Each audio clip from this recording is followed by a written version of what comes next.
मेरा आप सभी से एक सवाल है कि क्या किसी काम को न कर पाना वाकई में उतना ही मुश्किल होता है जितना आप लोगों को बताते हैं? सोचिए और जवाब दीजिए कि अगर आप किसी काम में फेल हो जाते हैं या आप किसी काम को सफलतापूर्वक नहीं कर पाते हैं, तो आप उस काम को न कर पाने का लोगों को जो वजह बताते हैं, क्या वाकई में वही वजह होता है या कुछ और आपको पता होती है जो आप लोगों को बताना नहीं चाहते?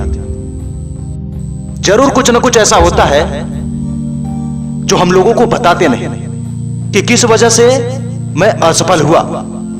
काम में कहीं ना कहीं चूक हमारी वजह से भी होती है, लेकिन हम दोष केवल परिस्थितियों पे, केवल दूसरों पे देते रहते हैं। खुद की उस कमी को हम बताना नहीं चाहते। हमारा ईगो हर्ट होता है। हम ये साबित करना चाहते हैं कि अगर परिस्थितियां दूसरे तरह की होती, लोग ऐसे होते, मेरे घर वाले ऐसे होते, तो मैं कर लेता। लेकिन हमारी असफलता की, हमारी नाकामयाबी की सबसे बड़ी वजह, सबसे बड़ा कारण यही है क्योंकि हम अपने सफलता की जिम्मेदारी खुद नहीं लेना चाहते। अरे मेरे भाई, अगर खुद के सफलता की जिम्मेदारी तुम खुद नहीं लोगे तो कौन आएगा लेने? और अगर तुम्हारे सफलता की जिम्मेदारी कोई और ले लेगा तो तुम तो सफल नहीं हो पाओगे। लेकिन यहां सवाल तुम्हारी सफलता का है, तो जिम्मेदारी भी तुमको ही उठानी होगी। कोई और नहीं आएगा तुम्हारे लिए करने।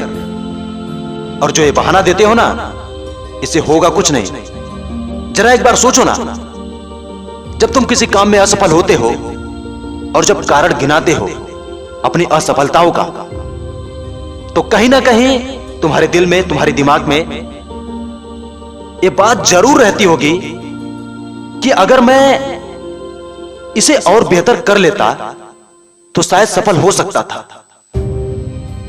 खुद से पूछोगे तब जाके जवाब मिलेगी, नहीं तो बहाने बनाते रहो और जियो गुमनामी की जिंदगी जो तुम चाहते नहीं। मेरी बातें कड़वी लग सकती है, लेकिन गलत नहीं है मेरे दोस्त। ये मेरा प्रैक्टिकल एक्सपीरियंस है। मैंने भी जब वीडियो बनाना शुरू किया था ना, जब मैंने अपनी YouTube की जर्नी शुरू करी थी, तो मेरे पास भी बहुत से बहाने थे। मैं दूसरों से अपनी कंपैरिजन करता था, अपनी तुलना करता था कि दूसरे मुझसे खराब वीडियो बनाते हैं, फिर भी उनकी वीडियोस को लोग देखते हैं, पसंद करते हैं, लेकिन मेरी वीडियो को नहीं देखते, मुझे पसंद नहीं करते।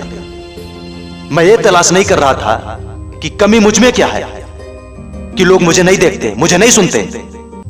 लेकिन मैंने खुद के साथ टाइम बिताना शुरू किया, खुद की जांच करना शुरू किया और पाया कि पूरी तरह से सही मैं भी नहीं हूं। मुझ में भी कमियां हैं। अगर मैं सुधार करूं तो हो सकता है लोग पसंद करें।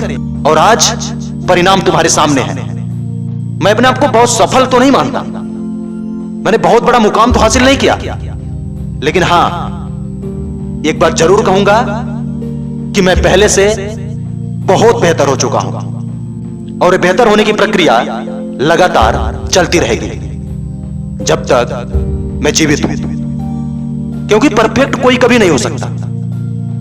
जिसको यह लगने लगा उसमें सुधार की कोई आवश्यकता नहीं है, तो उसी दिन से उसका पतन शुरू हो जाता है। दोस्त, कोई कितना ही महान क्यों ना हो, वो कभी परफेक्ट नहीं होता।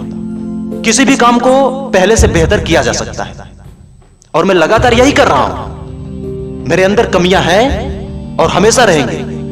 मैं पूरी तरह सही तो नहीं हो सकता, लेकिन अपनी कमियों को मैं धीरे धीरे प्रयास करके दूर कर सकता हूं, बेहतर बना सकता हूं खुद को। इसमें तो कोई नहीं आ रहा ना मुझे रोकने, और कोई रोक भी नहीं सकता जब तक मैं ना चाहूं।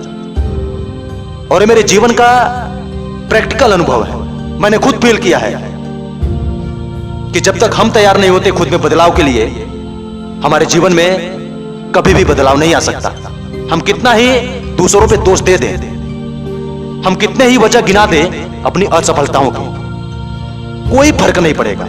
हमारी लाइफ वैसी ही रहेगी, या यूं कहूं कि और बदतर हो जाएगी। लेकिन किसी के भी लाइफ का उद्देश्य लाइफ को बेहतर बनाना होता है, लेकिन बेहतर बनाने के लिए शर्त भी है कि तुम्हें खुद अपने लाइफ की जिम्मेदारी उठानी पड़ेगी।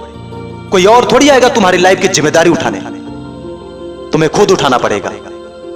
तो चुनाव तुम्हारे हाथ में है कि असफल लोगों की भीड़ में रह के धक्के खाते रहोगे या जिम्मेदारी उठाओगे अपनी जिंदगी बदलने की। आखिरी में बस यही कहना चाहूंगा कि कम से कम उनके लिए कामयाब हो जाओ जो तुम्हें नाकामयाब देखना चाहते हैं। मेरी शुभकामनाएं हमेशा तुम्हारे साथ हैं।